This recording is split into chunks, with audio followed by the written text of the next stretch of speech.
Hey, welcome to another episode of the Black Guy with Tips podcast. I'm your host, Rod, joined as always by my co-host, Karen. And we're live on a Sunday night, ready to do some quick and down and dirty podcasting. Find us everywhere you get your podcast. The official weapon of the show is Folding chair. And the unofficial sport. Bullet ball. And bullet ball. Extreme. Just housekeeping stuff. It's gonna be a very crowded week this week. We'll do shows if and when we can. Hornets games. Got movies we're going to. It's gonna be movies. It's gonna be few and far between with the shows this week. But that's an even better reason to go premium. It is. Okay, whether it is more than enough for us on a premium, hours upon hours, and particularly if you go through the website, thousands of hours literally of us talking about shit you've never heard before. Yeah, whether it's through the Patreon, which link is in the show notes, whether it's through our website, link is in the show notes as well. Within a few weeks, we'll also be doing our Black Friday sale, which is an annual subscription for a flat fee of $100. Covers you for the whole year, a premium, basically $8 a month, for you to just get all those shows, Balls Deep Sports, pregame, Lip Smacking Good, spoiled movie reviews, the day they come out. And a myriad of other things. Plus we do some of those shows are live, so you get to hang out in the chat room if you're so inclined to hang out with us and kick it. It's always a good time. It is. Let's see, where should we start? I guess also, do we want to start with banter? Do you have any banter? I actually don't. Not unless you're talking. Okay. I'm gonna say, now unless you're talking about going to Kev on stage last night or something like that. Yeah, we can banter about that. Okay. Yeah. Do you have any banter? Talk to me. Do you have any banter? Talk to me. Do you have any banter? Do you have any banter? I do.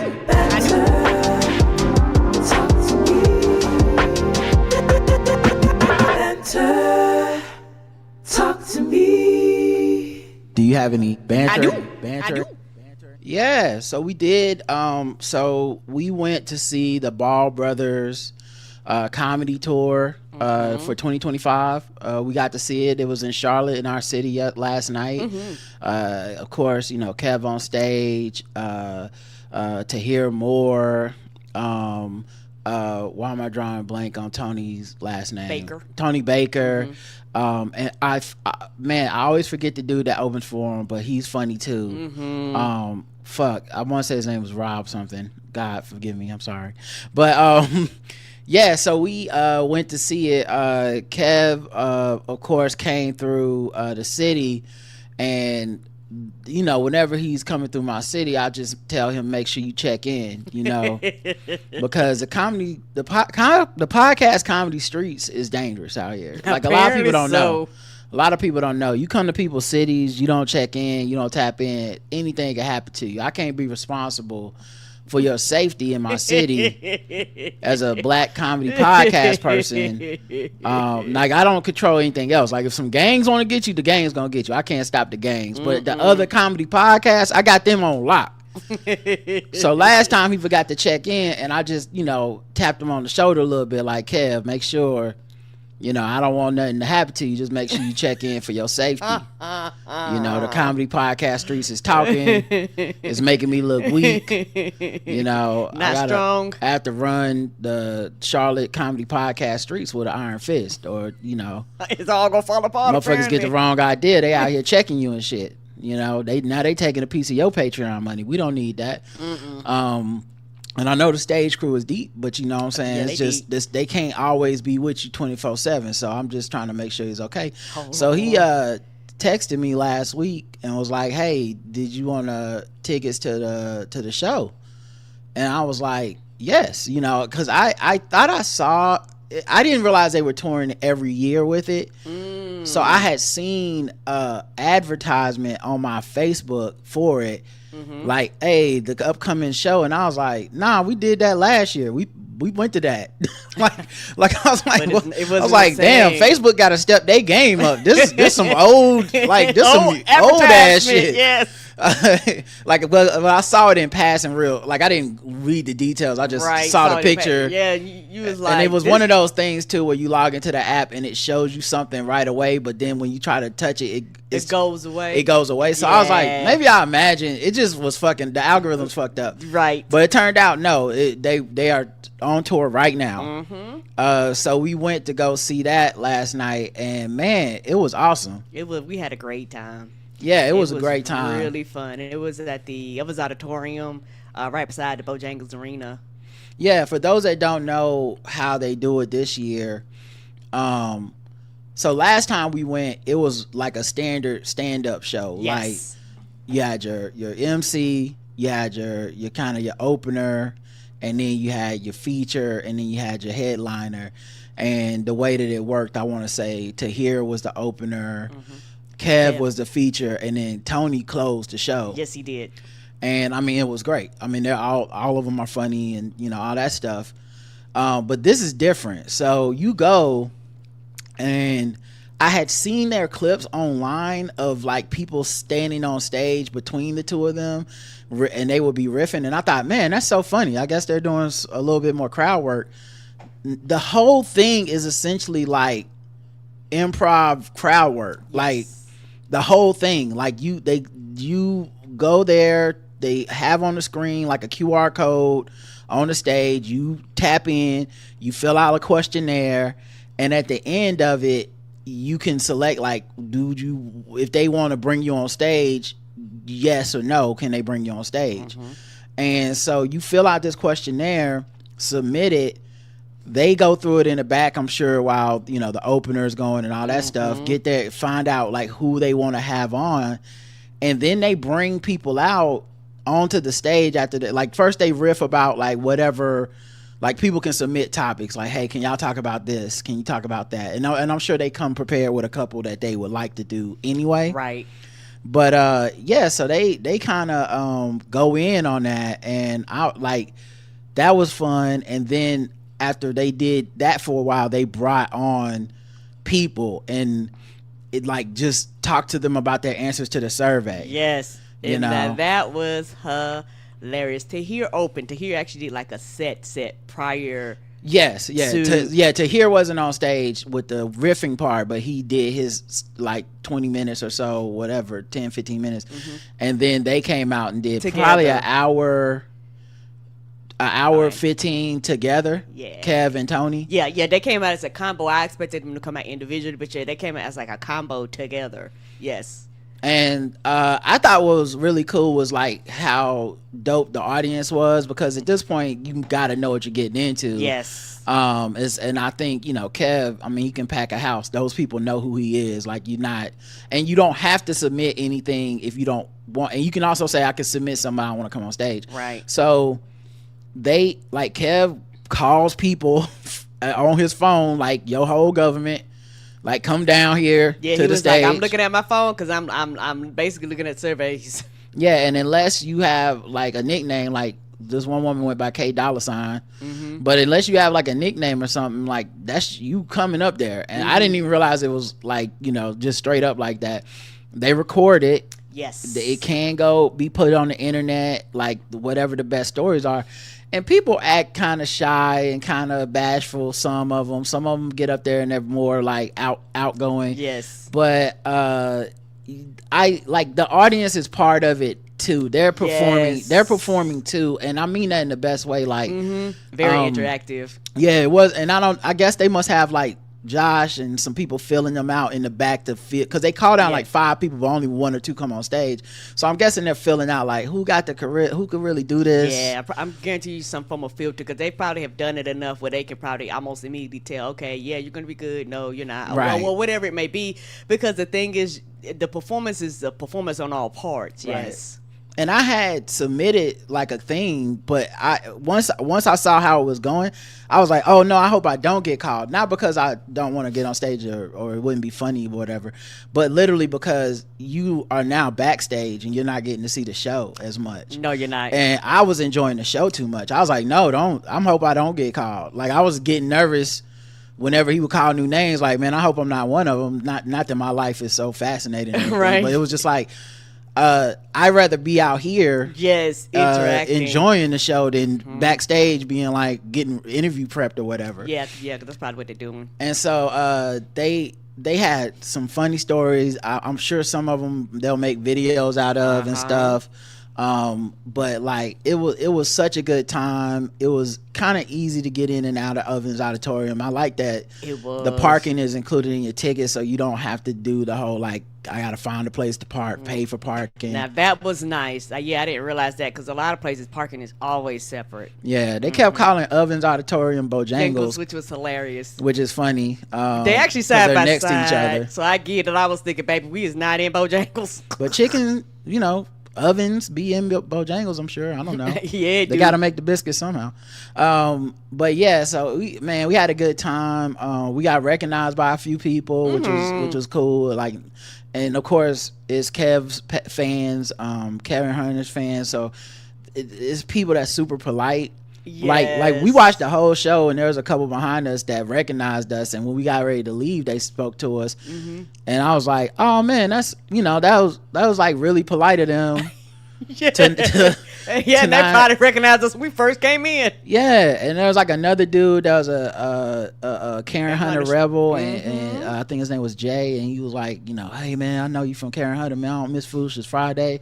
And I was like, oh man, I appreciate you, dog. That's like it was just like a super cool outing thing to do. And then in the parking lot, you see one of your cousins. Yeah, then my cousin was there. It was like, it was a cool environment, man. A lot of cool people, cool fans.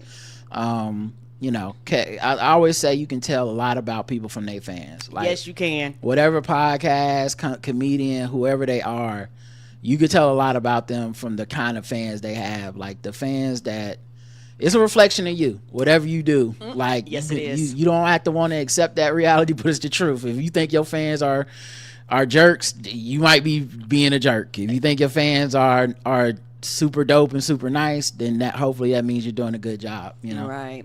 And I agree with you about the parking. It was easy to get in, it was easy to get out, and all that stuff. Like, I really like the way, like you said, the park, because we've been in places where the parking has been horrific, and even leaving wasn't hard at all. That was a very relaxed experience, going there and coming back. And we got there early, so we got to kind of sit and chill. And one thing I appreciated is kind of what we do too, but then I was like, oh, okay, I understand why.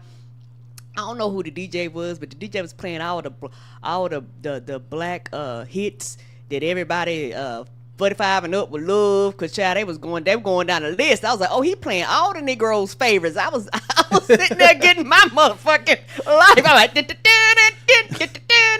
I was getting my motherfucking life singing this shit while we was just sitting there. Yeah, nah, they had was a motherfucking jam. They did. It was like they was in my my Spotify playlist or my CD folder, because some of them songs, it's like they know the age of the people in there, because like the songs they was playing was of a certain age. Yes, it was. And I mean, I'm talking like 50 Cent. Yes. They played 2 Eminem songs back to back, and they was ones that I thought was too deep cuts. Like, I was like, nah, nobody. Yeah, me and Roger looked at each other like, damn, they went deep with this Eminem. Yeah. Like they played like Ass Like That, and they also played they played another one that I was just like, what? But that was about time to wrap it up and start the show. But man, we had a good time. And honestly, I encourage anybody out there, if you're listening to the sound of my voice, go check it out, man. It was fun. It was so fun, and the fact that it's a different show every time, that they're riffing every time. So none of them will repeat. And they're so good with riffing with each other at this point that I feel like they can make anything. They're gonna make it funny. Right. Like, even if somebody was up there being dry, they will find a way to make it funny. Yes, they will. And they had a good time, and they did great crowd work, and it was hilarious. There was one lady, she went clapping because she had a drink in her hand, and then she was the joke. for a while. So I really had a ball. So, like Roger said, you can, and you already a Kev on Stage crew member. And well, the stage crew people I already know they gonna come out. Oh, But yeah. what I would say is, speaking for someone like myself who's not very religious, not like churched up or whatever, it's a great fucking time. It is. Like honest to goodness, it's like you're in, like, because I think when I first heard of Kev on Stage, this is years ago. And I'm sure he's also changed and developed a bit differently too. But I remember it being like, oh, well, that's the religious guy. Yeah, that's okay. That's the church. That's the church guy. He does church stuff, and I'm not a church guy, so I probably wouldn't find him funny. Blah blah. This is years ago, and then I would see clips of him talking online or making a video, and I'd be like, oh, this guy's pretty funny. And he is. Oh, that's the church guy, huh? And then I listen to the podcast, and you get to hear some of the inner workings of like his comedy and how he's like developed his voice and how that's changed, some of the backlash he's dealt with and stuff. But going to this event, you almost expect it to be almost like super uptight. Yeah. And so I see somebody on the outside, yes. Yeah, if you had that sort of preconception, let me just go ahead and tell you it's not like that. It was fun. People was in there drinking, partying, laughing. The people on stage, even and look, many of those people are religious, but if y'all know anything about religious folks, a lot of them got a story, Yeah, they do, and they was telling them. So like listening to people talk about their like worst roommate, or I mean, there was a woman talk about somebody got a train ran on them. That was a roommate. Yes. There was a woman that talked about how she used to be an alcoholic stripper. And y'all might see these clips later. There's a dude talking about faking passing out at a funeral. Yeah. Because he was laughing too hard. Him and his jovial crew, that was fucking hilarious. Totally worth it. And they pick at church and religion and things because they be like, hey, y'all, it's funny things that happen in here. Yeah. And Kev ended up taking his shirt off, which I felt. Yes! I felt like at some point he gonna take his shirt off. I don't know what made me feel it, but I took 2 pictures. I took one when they first got on stage, and then I took another one when he took his shirt off and they was leaving stage, and I was like, that's a full Kev on Stage, Ball Brothers, Tony Baker experience right there. That was, they gave us the whole thing. But man, like what that man won't do for a laugh is crazy. So yeah, man, I highly recommend Ball Brothers tour if it's in your city. 5 out of 5. 5 out of 5 would recommend to do it again. All right, and then for my banter, We the People tattoos starting to feel a lot more like y'all are not the people to me and mine. I feel like, what is this trend? You've never seen a We the People that have signs on their truck, We the People, tattoos, We the People. You never seen this? It's like a patriotic type of thing. Oh, okay. I figured out it was patriotic, something like that, but no. We the People is the opening phrase to the Constitution. Oh, I know that part. Okay. You've never seen a tattoo or a sticker on a car of We the People. You've never seen that. Because it's everywhere. I see Trump shit, but yeah. Okay. Well, I'm just going to say, it feel like they're saying you not the people. Yeah, of course. I've never seen a We the People tattoo on anybody but a white person. That means something. Like, that's kind of interesting, right? Like, yeah, that means I'm searching not the people. I'm searching for images online. We the People. I just put We the People tattoo. Y'all, I'll stop when I see a black person with a We the People tattoo. I'm still scrolling. There's lots of images on this page. We still ain't got there yet. But no, I've not heard of this or seen this trend. Interesting. Yeah, I've seen tattoos, shirts. It's everywhere. I guess you just ain't been paying attention. This is not infrequent. I feel like everybody down here everybody in the chat, like, have you seen a We the People tattoo in your or sign or sticker or car? I feel like everybody's seen this shit. But We the People to me is y'all not the people. Yeah, you ain't the people. Yeah, I feel like what that sign says, the we is not you. The we is a different we than what I'm thinking. I could be in the same room with you, and We the People don't apply to me. Yeah. Same way when they wrote the Does not Constitution. include you. Yeah, I like I said, it's just interesting. Never seen a black person with one. And then the other thing I was thinking was, if you guys do the cooking at your house, which I know a lot of people don't, but I do most of the cooking. In this house. I appreciate you for that. And truth be told, overall you're a much better cooker than me, because your rice is outstanding. I can't never get fucking rice right, but your rice is the goddamn best. Probably because I'm too impatient. So every once in a while, if you do the cooking in your house, you should ask the person that you're cooking for something like kind of that throw them off a little bit, because it's funny. Like sometimes I'll be cooking, I'll be like, "Hey Karen, how you like your chicken? Medium? You want it?" He did. I'm looking at him like, what? And then she's like, "What?" And I was like, "Rare? Damn. I mean, I guess." I'm like, no, you trying to kill me? Just something like that, guys. It's fun. It's a little jokey joke. to see if they even listening to you. A little something for they everybody. give you the wrong answer, they're not listening to you. Yeah. So but all right, that's oh, you like your pork chops raw? How you like them? Tartar? You want no thank you. Bacon tartar? You ain't trying to kill me, buddy. It's a dad joke, guys, but they're funny kitchen dad jokes when you do all the cooking. It's worth it. And then I go, well, that's why you raised my life insurance. You're trying to take me out of here. Exactly. All right, y'all. Let's get into other stuff that's happening. I didn't know she was black until a number of years ago when she happened to turn black, and now she wants to be known as black. People have got to know whether or not their president's a crook. Well, I'm not a crook. I've earned everything I've got. There's an old saying in Tennessee, I know it's in Texas, probably in Tennessee, that says, "Fool me once, shame on you, shame on you. Fool me, we can't get fooled again." Tell you what, I don't know about you, but I'm going to go to bed.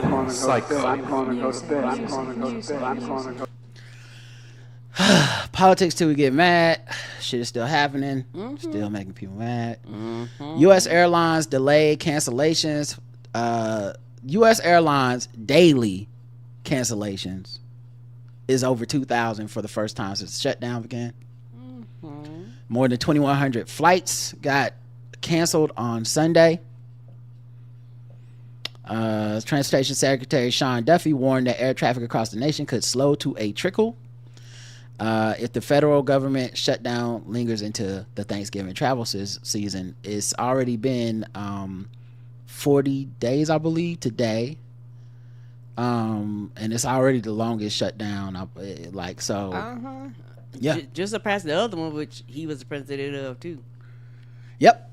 In addition to some 7,000 flight delays that were reported on Sunday alone. I thought that when we were leaving. I said that when we were leaving the show last night. I was like, damn, Kev on stage be flying a lot to do his job. I'm like, what? I bet this shit is fucking like touring artists up. Or it's going to, like, it maybe it's not exactly right now, but it's going to be a lot of delays, cancellations. Like, what do you do when you have a show somewhere? How's that going to work for, even like say NBA teams and sports teams? The longer this goes on and they keep reducing these flights and travel delay, like when does it end up being like, hey, so the Lakers didn't make it to Charlotte?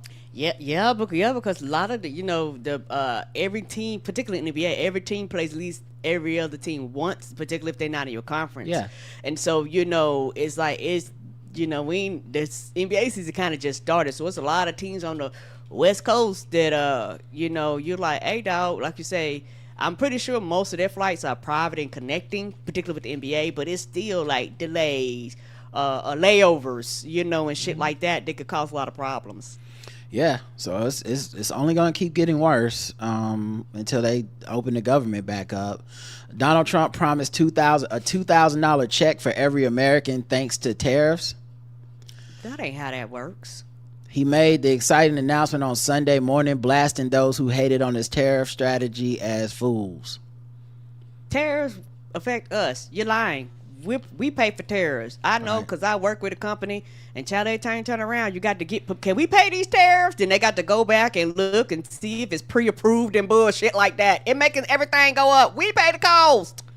Yeah, and it's been interesting too because I saw a guy who posted like a thing where he was like, "This isn't actually him giving people $2,000. It's the like some court ruled against him because he already took this $2,000 from Americans, and they basically forced him to give it back." Oh, okay, that makes more sense. And that he's gonna try to take credit for it, much like how he didn't do the Trump checks that everyone gives him credit for were checks that Congress approved, right? And he couldn't do shit about, right. So then he made them delay it so he could throw his name on top of it. Delay payment, right? And so he could actually, be like, it was Spencer Hackamian.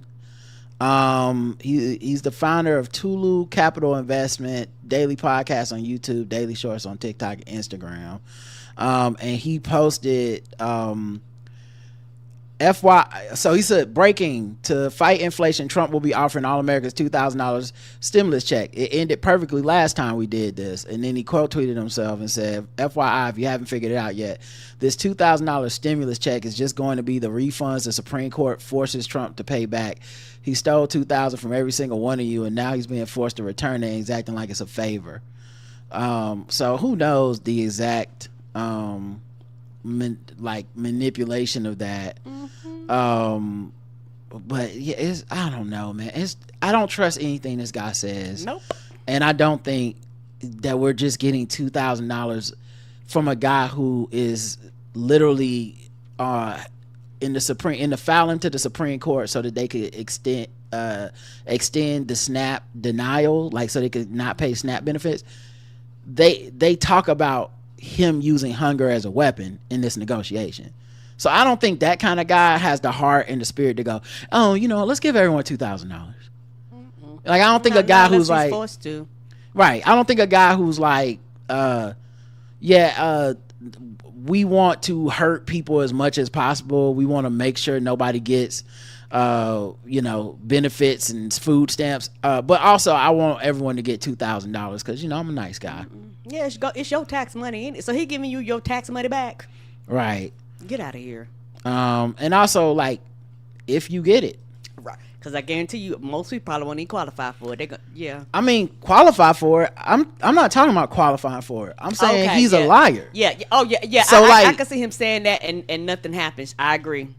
Yeah, like, him promising and it's sad because what happens is, and this is what I was alluding to Saturday, what happens is they have us down so bad that your reason and rationale leave. Yes. You start thanking the abuser. Yeah. You start rooting for them to give you what you are owed and making them a hero for it. It's what I was saying about that Charlemagne shit when it was like, well, it's easy to call him a coon if you're not one of the people whose job got lost because of this government shutdown. It's like, so are you trying to tell me Charlemagne and Donald Trump, that's the heroes of this story now? They caused the problem. Like, Trump caused the problem. Republicans caused the problem. They could fix this tonight. They don't need Democrat votes, really. No, all they got to do is say, come on in session, let's vote this shit. But if they voted, it's on the record. They went home for vacation. Mm-hmm.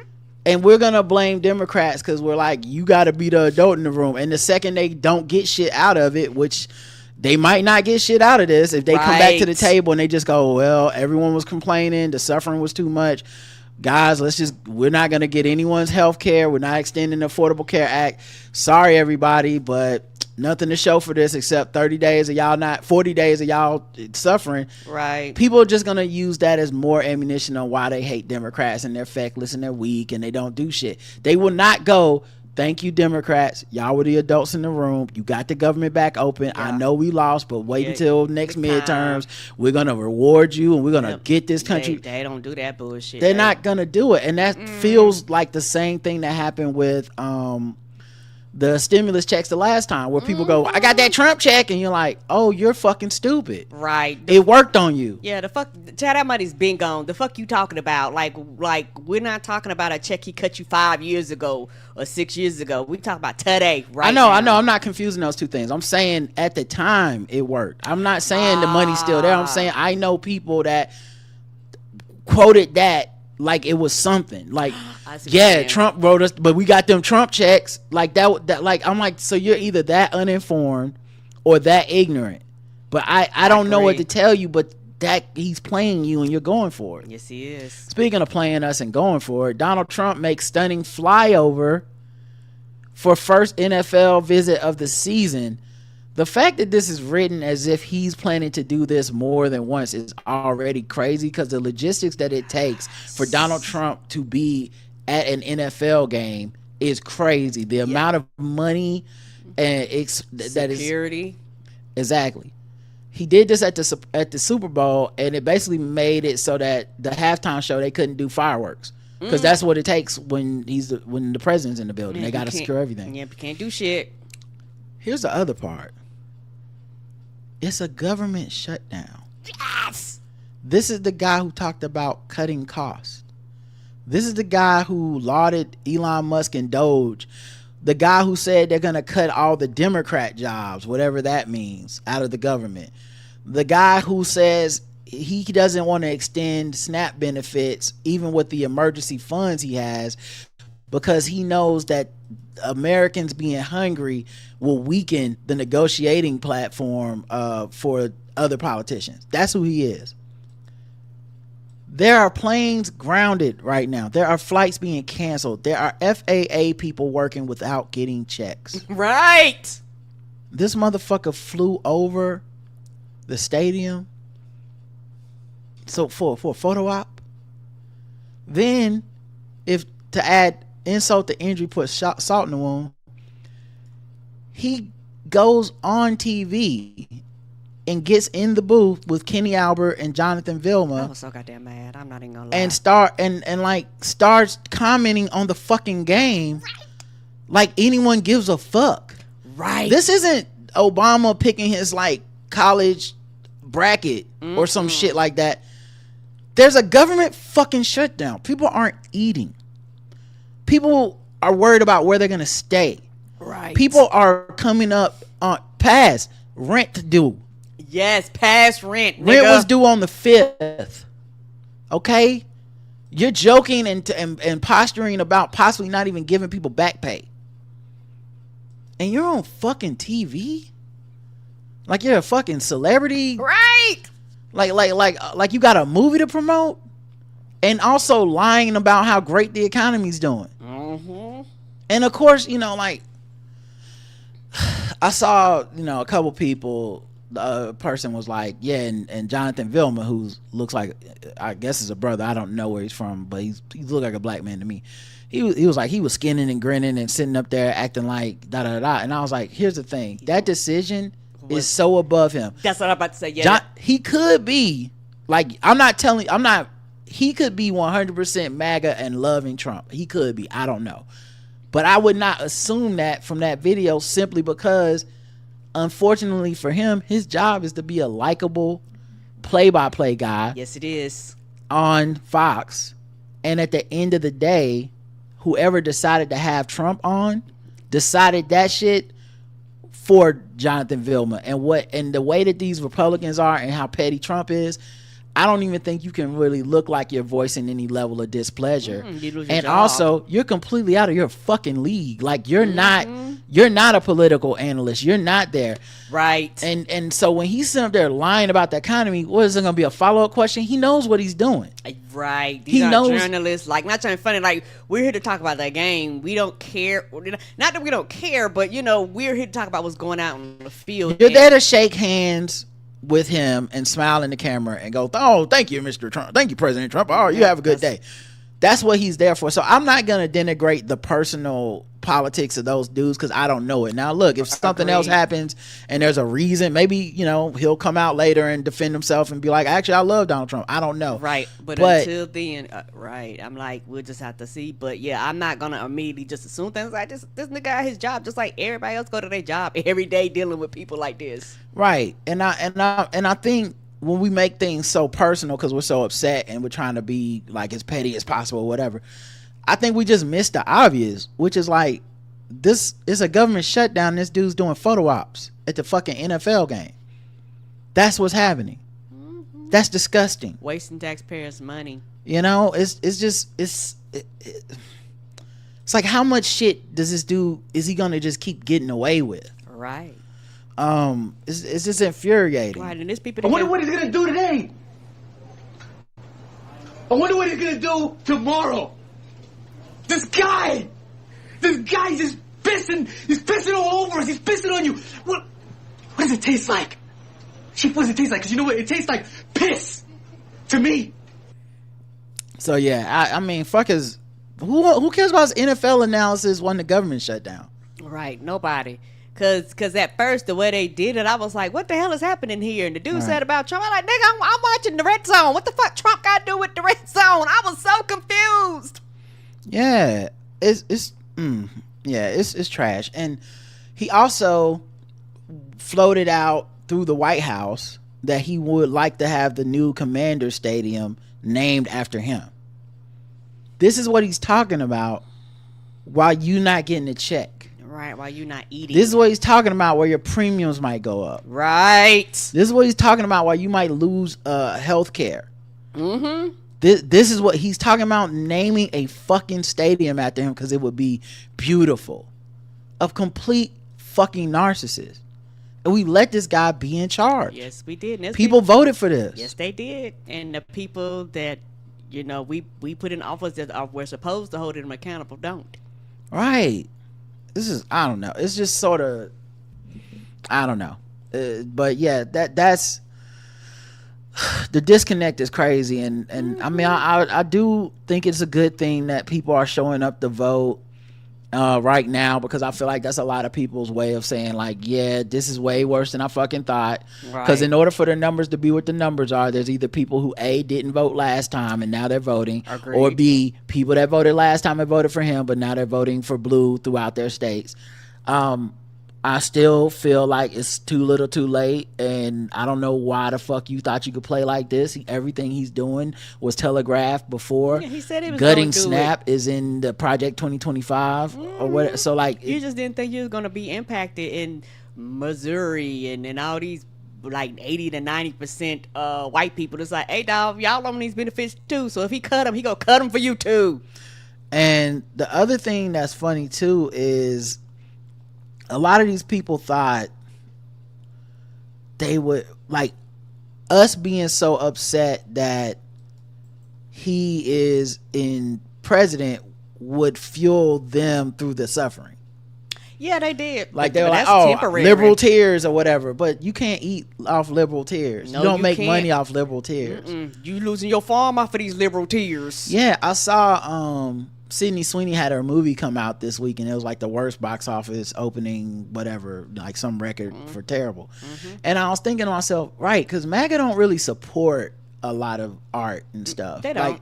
Like they might give somebody money to a GoFundMe because they call somebody the N-word on TV, and they're like, oh, they lost their job, let's give them some money. They actually don't even support their own. They'll support the other people, the libs, and buy their shit and burn it and shit. So they're actually giving them money, like not financially, but for their own. Because as much as motherfucking Kid Rock is doing everything they fucking to get recognized, they won't play his shit. They act like that nigga don't exist.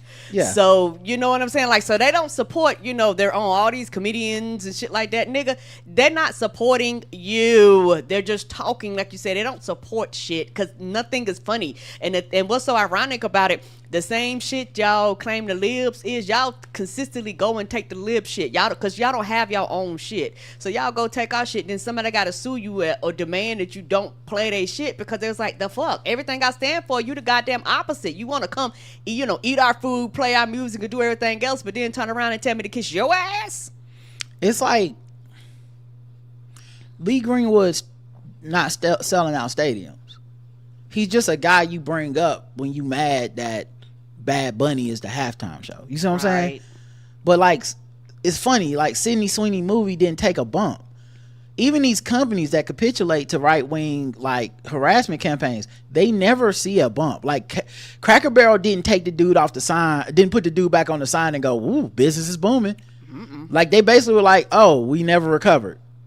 Basically, you know what I'm saying? They Target takes down all that shit, but they don't. But the bottom line keeps bottom lining on their ass. They're not making money because the MAGA people don't get out the house to support anything. And you know, like I said, someone brought up like, well, what about these GoFundMe? I didn't even respond to them because I thought that was such a ridiculous point and not germane to what I'm talking about with Sydney Sweeney at all. Right? They do not actively support anything financially. Like a GoFundMe moment of rage, they might do some shit in the very, very temporary, but they almost always lose it immediately. Right. But okay, and then oh my God, WAPO, I guess Washington Post analyst, analysis. Okay, Washington Post analysis shows Trump was sleeping for 20 minutes during the live event. I believe that Donald Trump caught heat for closing his eyes through a press conference, and a new Washington Post analysis reveals the president spent nearly 20 minutes sleeping or battling sleep during the event. We know he slept during his trial, y'all. Yeah, he did. And that was before it was time to vote, guys. We knew this. When they were calling Joe Biden Sleepy Joe and questioning his mental acumen and his age, this man was sleeping in his trial, and people still felt like one of them can't be president. And it's not the one sleeping through his criminal trial. Oh, we are so cooked. We are so fucking cooked. He appeared to doze off during a press conference on Thursday, drawing both mockery and shock from political analysts and online observers. One night later, he was trying to shake off the Oval Office scandal. He was seen slumping into his limo, according to a video posted by Fox News and shared by the Daily Beast. In a Saturday article called "A Closer Look at Trump's Apparent Struggles to Fight Off Sleep in the Oval Office," the outlet argues that its analysis of multiple video feeds found that the president spent nearly 20 minutes apparently battling to keep his eyes open at a recent event. President Donald Trump hosted one of the more attention-grabbing press events of his term in Oval Office this week, announcing price cut for weight loss drugs, only to be interrupted when one of the attendees collapsed in a faint. Yeah, I saw that too. And that was like, it's like a fucking sketch. The dude passed out, and then you see Donald Trump not trying to help him, completely unconcerned, standing at his desk, staring off towards the camera like, you know, because he doesn't care. Yeah, and this is one of his supporters. He doesn't care. He only that man only cares about himself and no one else. If you help him get to his goals, great. But he pledges no loyalty to you. He wants the loyalty only to be to him. You better do everything he demanded you to do, or else he's going to take away your quote access to him and everything like that. Regardless of what happened, he's never going to take any accountability, responsibility. You're always going to be the blame. This has been his playbook for decades. People have been saying this about this man. He's bankrupt multiple companies. Anybody that's worked around him and been around him will tell you how mean he is, how bitter he is, how he has the attitude of a 5-year-old, how they fucking have meetings and have to show him goddamn pictures because he don't want to read and shit like that. So my thing is this, and this is why I will forever have smoke, and I will forever be angry, and I will forever be mad. Don't look me in my eye and tell me the same. That they're the same. Don't look me in my eye and tell me that this man is equal to Joe Biden. Don't you motherfucking dare. Right. This, yeah. Anyway, it's just. I think it's just so frustrating because like all of us that was like, dog, y'all are really fucking tripping. We just need to vote against Trump. Vote for Joe Biden or Kamala Harris. Once you got your way and he was gone. And not enough motherfuckers showed up. And it's like a lot of people thought, no, it's not about that. We would keep this same energy. We just can't have a president who's like this. You have a president who's like this. And even worse. Y'all have there's you're not keeping the same energy. It's not the headline it was. This is Raw Story. This ain't CNN. This ain't Fox. This ain't, this should have been a number the podcast bros aren't stopping what they're doing to target them. They still banging on Democrats. We're fucking cooked because people can't operate the way that they thought they would, where this would be a damning indictment. This would have, if Joe Biden would fall fucking asleep for 20 minutes, are you fucking serious? He was forgetting, like, if he flubbed a name or forgot, like, oh wait, that was in 96, I said 98, motherfuckers was like, see, this is why he gotta go. That's what's wrong with him. This is elder abuse. This nigga is asleep. Right, and also I think that's the thing that makes me mad, and also not all of the media, because I know it's not all of them, but I will still have smoke for y'all too, because him falling asleep, this should have been the motherfucking #1 story. People should have been demanding that he step down. All the fucking podcasts I heard for fucking 4 months before weeks before Joe Biden stepped down, this should be nonstop. But the thing is, when Trump and them got in office, you were scared, because the thing is, underneath Democrats, you have freedoms. So you have the freedom to shit on them, the freedom to demand more. Like, you have freedoms, you have rights. You can literally do what the fucking press is supposed to do, okay? This motherfucker get in charge. Y'all knew y'all was gonna have to turn it down, turn down the heat, play nice if you want to continue to get your funding. Yeah. You knew this. So why did you fuck around when you had the freedom to be free? We're losing scientific achievements. Like, I was listening to On the Media. They do a collaboration with this thing I think it might be the Boston Globe, I'm not sure, but it's called the Harvard Plan, I believe. And so they did part 1 last year, and it's about like the targeting of the schools in like academia, colleges and stuff like that, but it extends much bigger than that. So it does. Now it's season 2 of the Harvard Plan. Yeah, that's what it's called. And today's was about science under Trump, because science happens at universities, these grants and these fundings, and how they took a guy who essentially, in my opinion, I know they were kind on the show, but I don't have to be kind.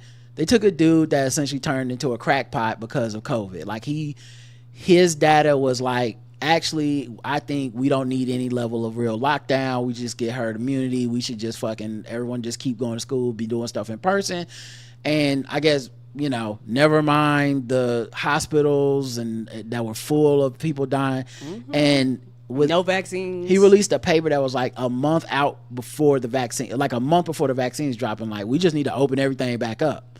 And he ended up becoming like a right wing adjacent guy. Like, he's doing the podcast with the people that are promoting like ivermectin and saying Viagra is going to cure COVID and shit. And so he became a kook, and then Trump basically put him in charge under RFK Jr. of a lot of the science and grants and all this stuff. I don't know, people like, Lord have mercy.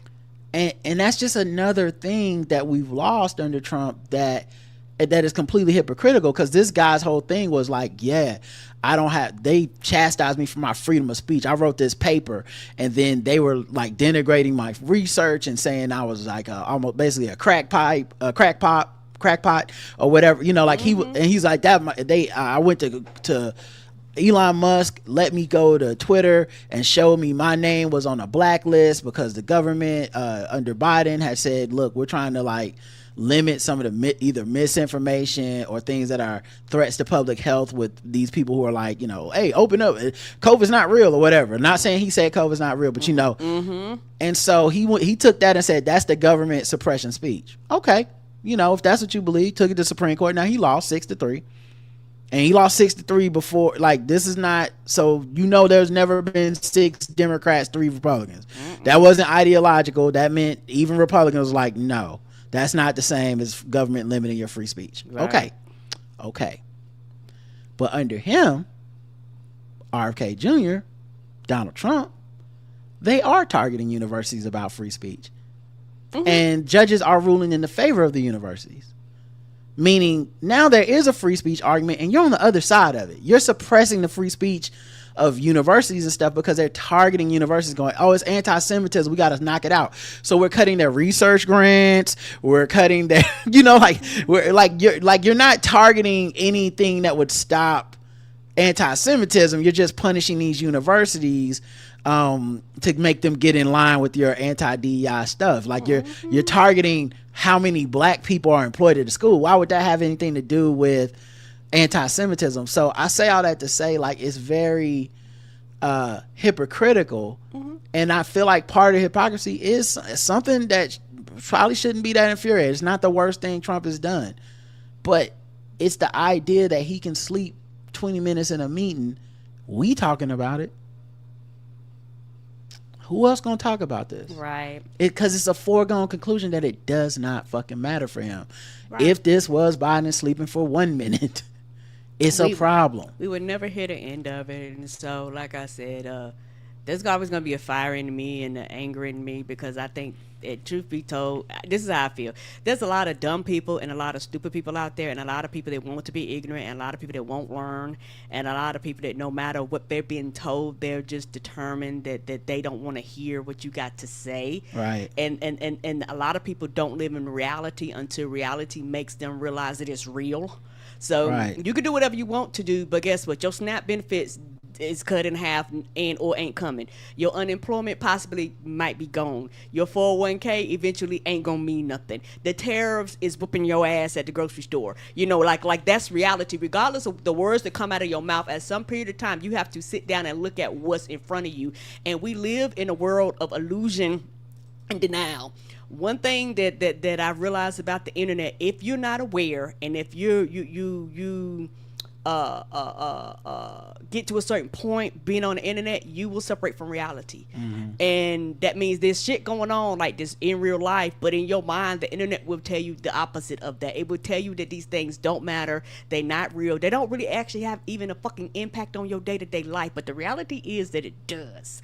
And so it's just one of those things to where when you start talking, and I had to realize this too, I'm not saying this just out the blue, I started kind of talking to people offline, and they were like, A, the fuck you talking about? B, I never heard of this shit. And so I was like, oh okay, you live in like the real world. I'm out here in La La Land and in non-reality on some things, and the internet is telling me the opposite of like the reality of what's happening. And so because of that, this is the end result of that. Like all these things are the end result of people not living in reality and not accepting the fact that all this shit that's happening is real, and it will impact you at some period of time. It will impact your family at some period of time. Regardless of how you feel or where you stand, these things will impact you. Yeah, when you can pick and choose what reality you're going to acknowledge. Yep. Because there are people who will say, me and you have Trump derangement syndrome. There are people who will tell us it's fake news he was sleeping, or how it doesn't matter he's sleeping. There's people that will tell us that he's not, that he, even though he's convicted of sexual assault, he's innocent. That didn't happen. Women bitches be lying.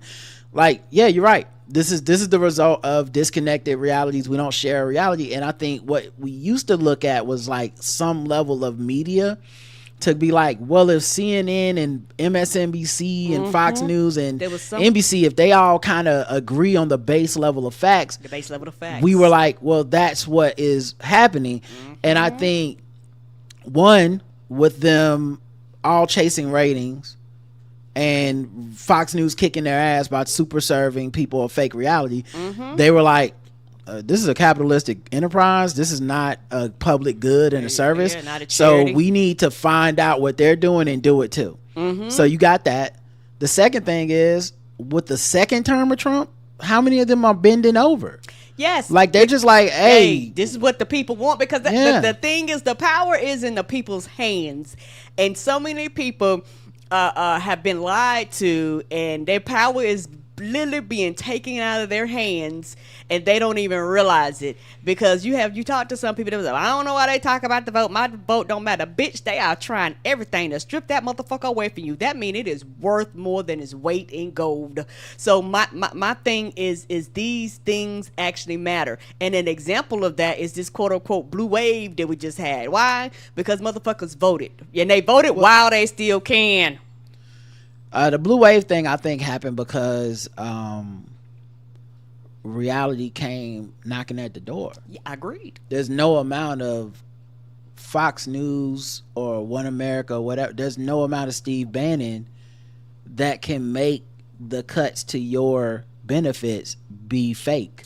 Right. That is real. It's real. Now what they're hoping is that they've created a media machine that is so powerful, and they have this cult like following that is so disconnected from reality. What they were hoping is that I can just come to you and tell you like, oh no, it was Democrats. Mm-hmm. And there's probably some people out there that it will work on, but I just think when you ain't eating, none of that shit matter. Them checks ain't coming in, that money ain't coming in, you losing your farms, you see your fellow people losing their farms. Like it's gonna work on some people, but the results at the polls show you it's not working nearly the way that they would hope it's working. Because if it was Go ahead. If it was working the way they were hoping it would work, and the results would still look like 2024. And they didn't, because people was like, no, I do know my farm is gone. No, I do know that my SNAP benefits are cut. And I do know it's not the Democrats' fault. You're in charge. You go fix it. You're in charge, right. And it's also, one of those things when you look at the reality of it, they're using that power that quote unquote didn't matter. That power that they claim didn't matter and all this shit. Now they're exercising it. Yeah. It matters now. Right. That's my thing. And guess what? And I've said it's always mattered. Of course. It's a lot of people out there that they don't think that the power matters, and then one day you might try to use that power and realize it ain't there. Well, then you need to do shit to protect that power so it's not stripping away from you. All right, we're mad. Moving on.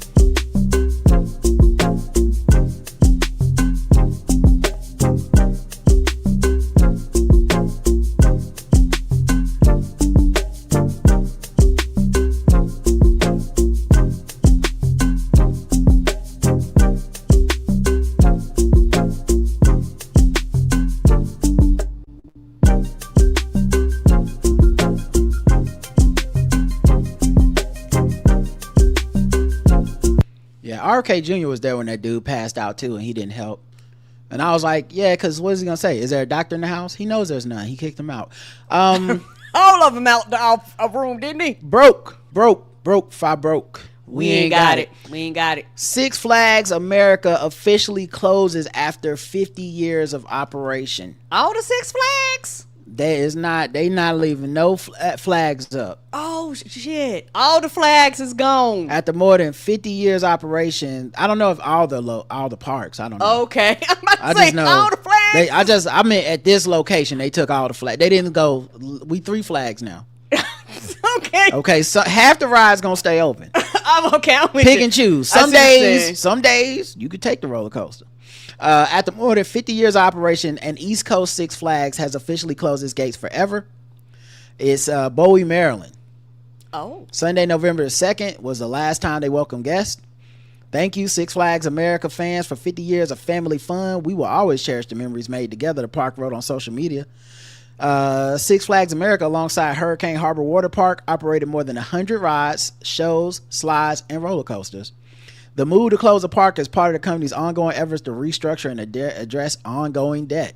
I see what you're saying. Like, yeah. I thought you meant, they was like, yeah, the locations. This location took down all 6 Day Flags. That's the joke. Okay, I'm with you now. And the thing is, a lot of these things have been on the decline, for a while now, like amusement parks. And the thing is, people go to the amusement park when they have disposable income. Yeah, at the time of the closure announcement, the Six Flags Entertainment Corporation told People, the People magazine, we have not yet determined what will happen to each ride or attraction after the park is closed, but the relocation to other Six Flag parks or selling to other amusement park operators are options that may be considered. How do you sell a roller coaster, or even right? Do they buy? Do you just take it down? Can you just roll up? Can I roll up to the Six Flags and be like, how much for the right? How much for the death drop?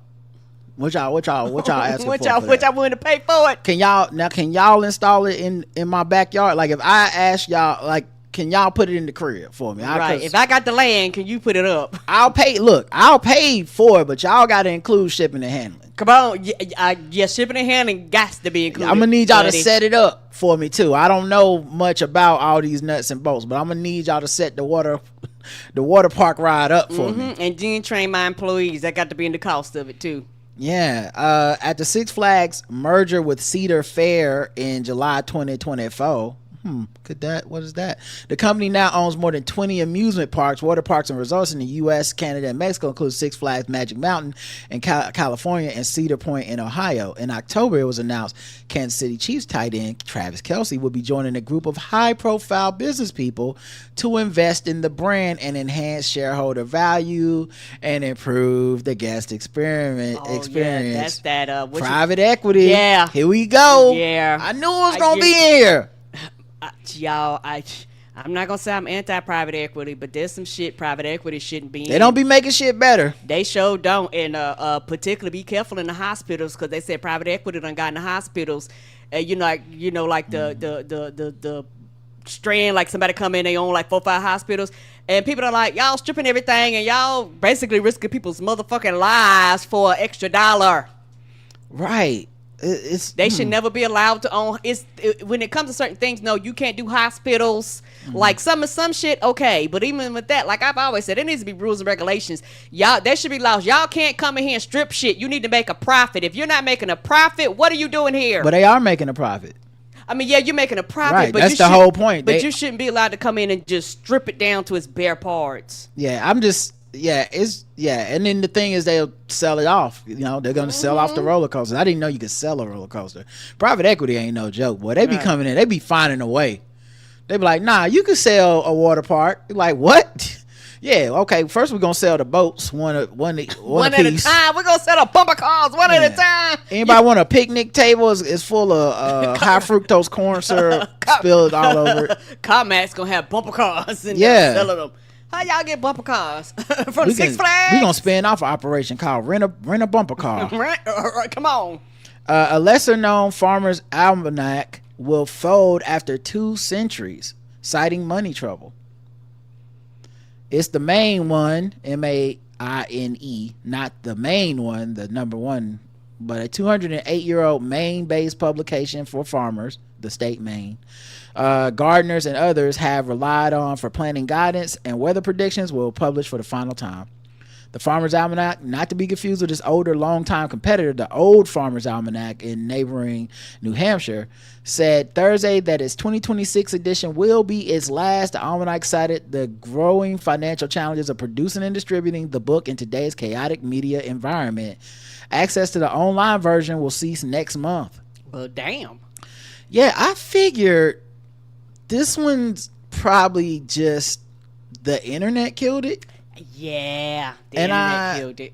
Now, there's also the Old Farmer's Almanac, which they posted, we ain't going nowhere. Shout out to them for pissing on their grave. Yeah, they was like, bitches, we still here. Yeah, they was like, oh, y'all quit. Oh, that's too bad. That's too bad, player. Instead of the normal 250,000, we're gonna sell 1,000 copies a year, but we ain't closing our doors. Oh, that's too bad. Y'all had to close. Oh, it's a shame. Okay, but for us over here, the Old Farmer's Almanac, the Old Farmers, hit the music. We ain't going. Like, people, I guess I'm assuming people going really nowhere. Depend on that shit. We can't be stopped. Like, yeah, I know they dancing them. Yeah, they talk that shit. But okay, all right. Well, I mean, but still, shout out to the Farmer's Almanac. I'm assuming Google killed it. What I think is gonna, and also that the phone with the AI that you take a picture of a plant is supposed to tell you like, oh, pour milk on it. It'll grow. Yeah. Here's what I'm saying. I don't trust AI. I don't trust Google results. I feel like the less real people we have involved, we are like 5 years away from like AI being like, oh, to grow your tomatoes, the first thing you need to do is pour bleach on them. And it's gonna be like, I guess. I mean, Chat GPT is taking this shit over. It's not giving me actual results. The website is dead too. So it's just telling AI is just coming up with shit. They're like, you know what else would be funny? Take some mustard, put it on the watermelon. See what happened. Let me know the results. See what happens. Fuck it, I'm a robot. I don't have food. I don't eat food. I don't have taste buds. I don't care about y'all killing yourselves. I'm computer code. Okay, I don't know shit about no food. American household debt hits record high. American household debt levels, including mortgages, car loans, and credit cards and student loans, are now at a new record high. No shit. I think when you overturn the student loan shit, that probably doesn't help. Total household debt reached 18.59 trillion from July through September this year, which is up by 197 billion from the previous quarter. Overall debt levels are up to 4.4 trillion since the end of 2019, just before the pandemic recession. And a lot of people never recovered from the pandemic, because when people lost those jobs and things like that, family members died, like your household income decreased, and then for a lot of people going back to work, if you lost your job, you may or may not got the salary you were before, more salary than you were before. It shifted the market. The market has changed. It's not the same. You go from a 2-person household income to one, or sometimes none, and shit like that. And so it's a lot. Then you have a lot of people that got very, very sick because of COVID. Yeah, they survived it, but they're still sick from it. But also, long COVID and stuff like that. But also, they're bringing back medical debt. They're bringing back student loan debt. Like, those are decisions made this year. We're talking about from a quarter ago, it's up by 197 billion. That's 3 months. Yeah. So that's not even just, since the pandemic has been bad. That is 2019. That's why. Decisions this administration made that Trump keeps going, we inherited a bad economy. Decisions that he made is making shit worse. These not to mention these tariffs, and when you go to the grocery store and it costs more, that's less money to pay off that credit card, that's less money to pay off that mortgage. When people have a government shutdown, they're losing jobs. The first month, you're not just gonna get out the house, you're probably gonna put it on a credit card or something. Here's that month's rent. Hope I don't have to keep fucking doing this. Hope I can find a way. Let me take out a loan. You see what I'm saying? So like, all these options are putting people in worse and worse positions. And so it makes a lot of sense that it makes a lot of sense that it's like this. And you know what's going to happen? Not for everybody. A percentage of these people, they're going to lose those homes. They're going to lose those apartments. And a lot more people are going to be homeless or houseless, whichever word you phrase it. It's fine, Karen, please. It's our show. We don't have to do that. Okay, well, homeless. And I think that's going to really impact things. And when people don't have, they take. like if needs are not met, people will find ways to make these needs be met. The report also shows American student loan debt hit a new record at 1.65 trillion. A lot more borrowers are missing their payments as well. Nearly 10% of all student debt was reported as 90 days delinquent or more. That's right now, because and they didn't have it to pay. That's why I was washed. And the thing about debt is, when you don't pay it, it's just more debt. Like it's fucking impossible to get out. And then auto loan balances held steady at 1.66 trillion according to the report. My guess would be the auto loan thing is either people that went and got cars before the tariffs kicked in because they knew that it was going to just get more and more expensive. If you needed a car, just go ahead and get it now. Or people aren't necessarily buying new cars and going into more debt off of that because it's more of a luxury thing. And the people that probably buy cars at this point, either you got it like that or you're like, this is a necessity. Like, unfortunately, it's never coming back down, and I'm just gonna have to go get fucked for $40,000 for something that was $30,000 a year ago, and there's just nothing I'm gonna be able to do about this shit. Not to mention, old car repairs are also like 11% higher than they were a year ago. So if you keep your car and you're just trying to maintain your old car, that's the reason we ended up getting a new car. Is even maintaining our old car, it's like, well, here's $3,000 I didn't plan on spending. Like, I keep this car so I wouldn't have to, and I was hoping that when I take it to the shop, they'll just be like, okay, yeah, that's because you got this old car, it's not that bad. Let me see if I can get you some used part. And it's just like, no, you're fucked too. So we're broke. If broke, we ain't got it. All right, let's move into something else. Going over an hour. You know what? We can get into some guest stories now. I think we've more than done our time on the other side of the things. Let's get some fun.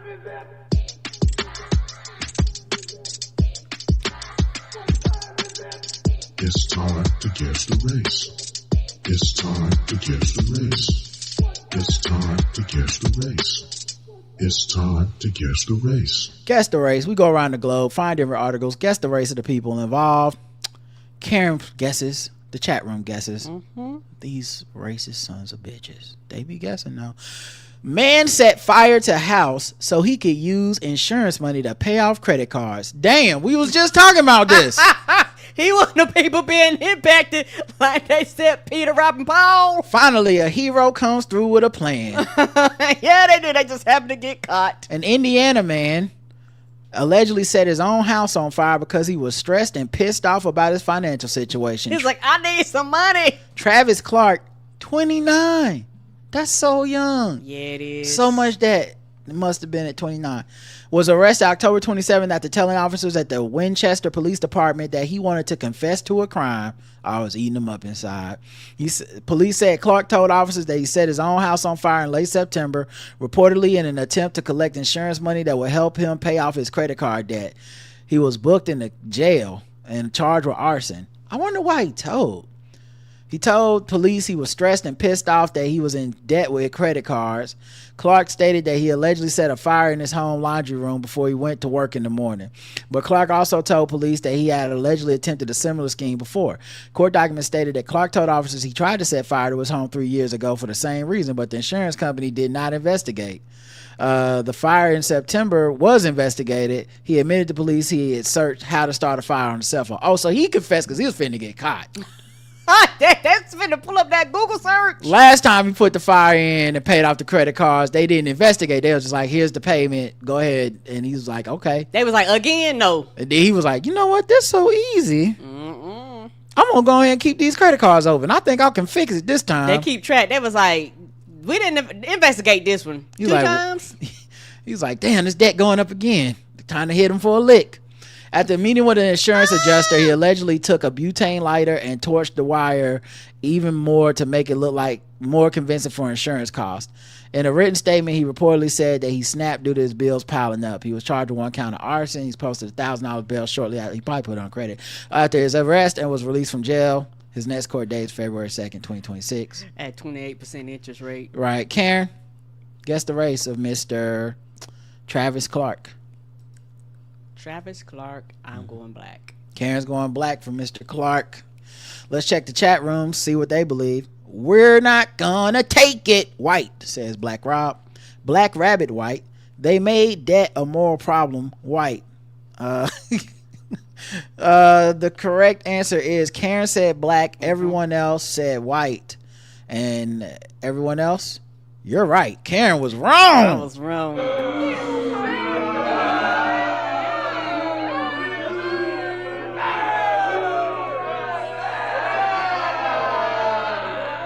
That's old Trav. Many of you got it right, though. Congrats. Yeah, he did that. I mean, of course, he confessed to it. That's a hope in the shut case. Man, I know he was mad. He got that phone call back with like, we're sending out an investigator. Shit! The one flaw in my perfect plan. The one flaw? Last time y'all didn't what? Now why y'all sending one? Last time y'all just gave me the money. Right. Well, listen, sir. This is like reporting Amazon packages stolen too many times. Like we got to check something out. Eventually, we're gonna look your way if you get too many flags. All right, come on, man. All right, let's do another one. You better drive away quickly. Teen allegedly threatened uncle with a gun holding 100 bullets.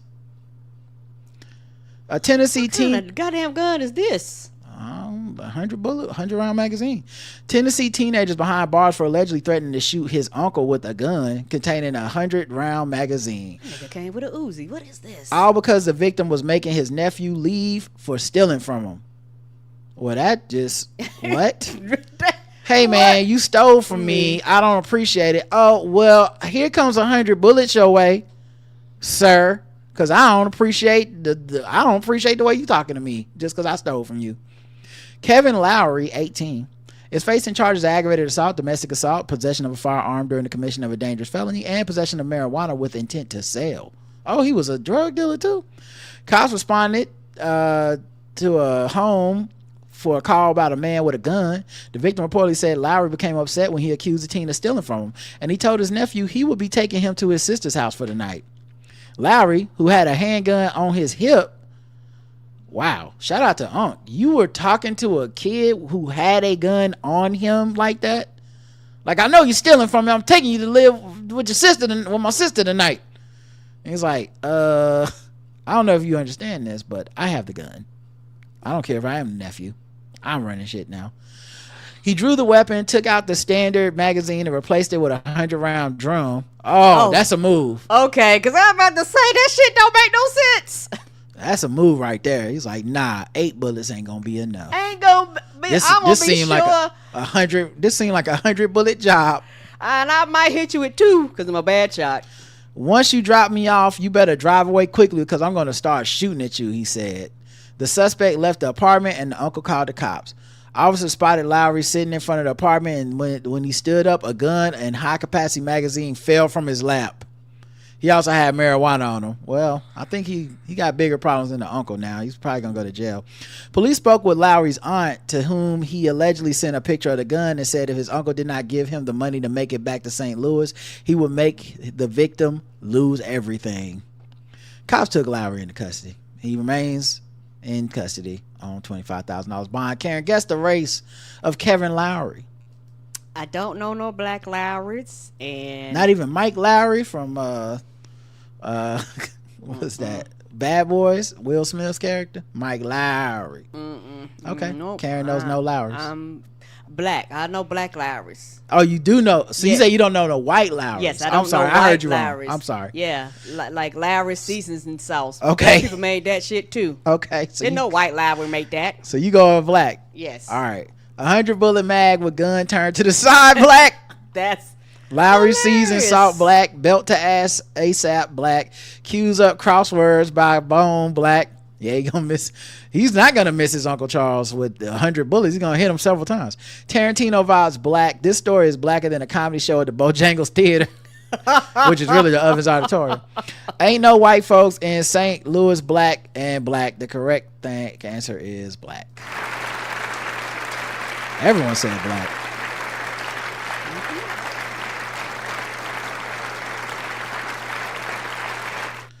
Man, it is wild that he was like, okay, I'm gonna let you drop me off, but you better drive away fast, because once you drop me off, I'm shooting. Oh, you're not gonna give me a ride no more? That's fucked up. Damn, Unc. All right, let's move on to the next one. Karen is 1-1.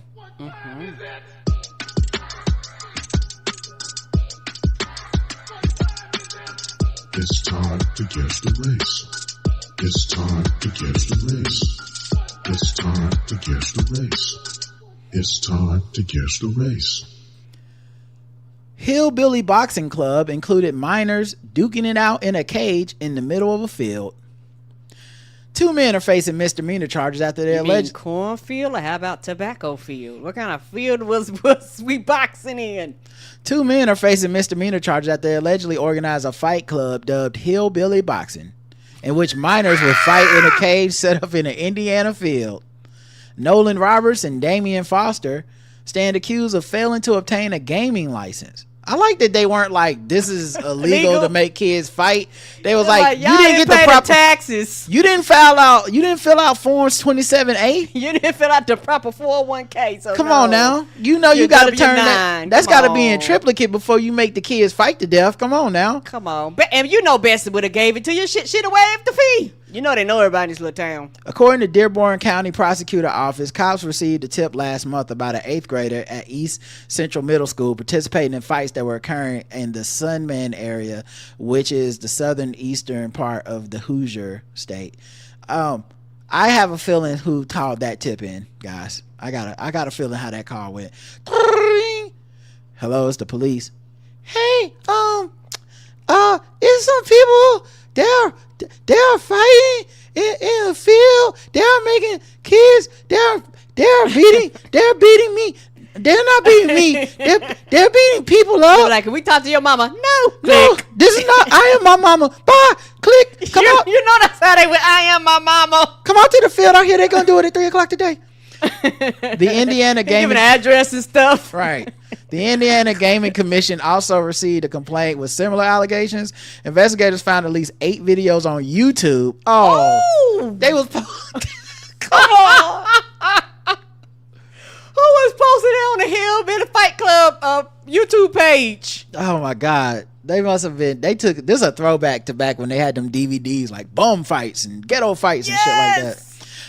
YouTube that allegedly showed people, some of whom were under the age of 18, participating in boxing matches. Cops interviewed the 8th grader at age 14 who confirmed he was one of the boys in the videos. He said he suffered injuries during the fight. Yeah, he the snitch. Detectives identified the area in which the fights were occurring. They said they found a metal cage in the middle of the field. Prosecutors alleged that Roberts and Foster were promoting the boxing matches. To do that legally, authorities said they needed a license from the Indiana Gaming Commission that ensures the fights are being conducted in a safe manner.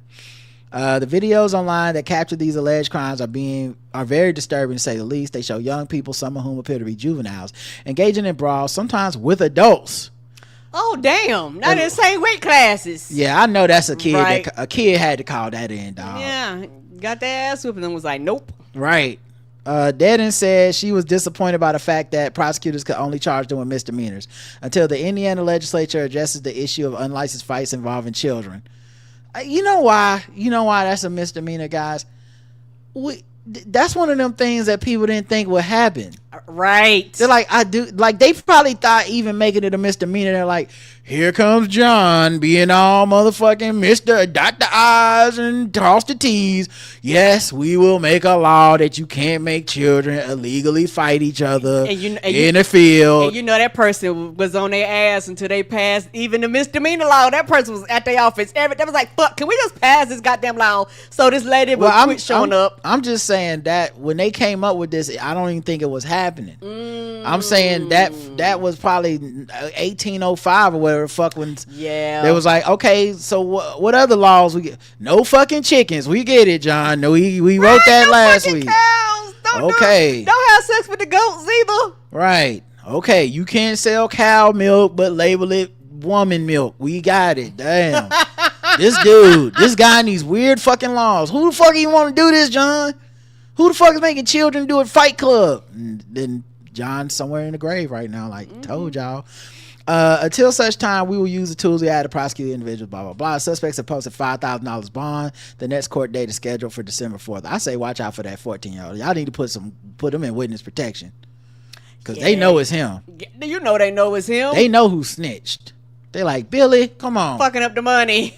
Now, Billy, look, I know I knocked your teeth out, but you only, your teeth coming back. You a baby. Them your first set of teeth. And Billy got paid real rare. You know, they was like, boy, we paid you $300 for that fight. Man, they ain't paying no $300. They paid that minor in lunch ticket. They was like, here's a slice of pizza. Oh no. They was abusing these kids, Karen. Who does that? They was doing this shit like Dana White. Karen, guess the race of Damien. Like, y'all would have had to pay him if y'all would have had to pay y'all would have paid them fees. Right. Guess the race of Damian Foster and Nolan Roberts. They're both the same race. Hillbilly gave it away. And I bet you they had on what you got, suspenders with jean suspender pants, like the farmers' pants, out there boxing and fighting and shit. So what race are you saying? White. Okay. Hillbilly in the Indiana field, free space white. New FanDuel sponsorship white. Whites only. Yeah, you won't see this on ESPN Bet. Yep, they were white.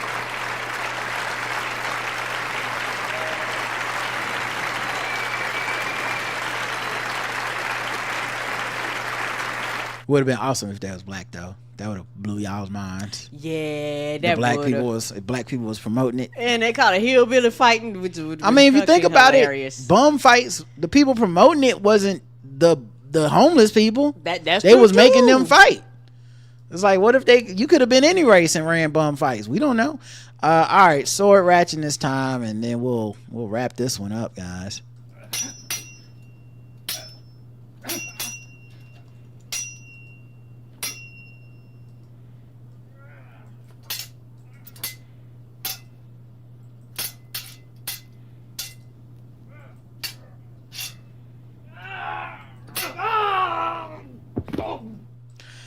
A man has been charged with attempted murder after a police officer was stabbed in the leg with a sword in Sydney Southwest on Friday. Oh. Police were called to a home on Wirramby Road, Grasmere, around 5:20 p.m. after reports of a concern for welfare and a breached apprehended violence order. Officers from Camden Police Area Command tried to arrest 20-year-old Andrea Sarachi, who allegedly threw a spear at officers before stabbing a 23-year-old probationary constable in the leg with a sword. You had a spear and a sword on you? What are you, a ghost of Yota? Good God! Came out with all the weapons. It was like, let me hit the switch weapons button on their ass. Hold this L2 down real quick. You gonna get some of this too. Oh, you think it's just a spear? Nah, I got the sword for y'all ass too. Police, give me a few seconds. I'll light this bitch on fire for you. Right. Smoke bomb. Police tasered Mr. Siraj before arresting him and taking him to Campbelltown Police Station.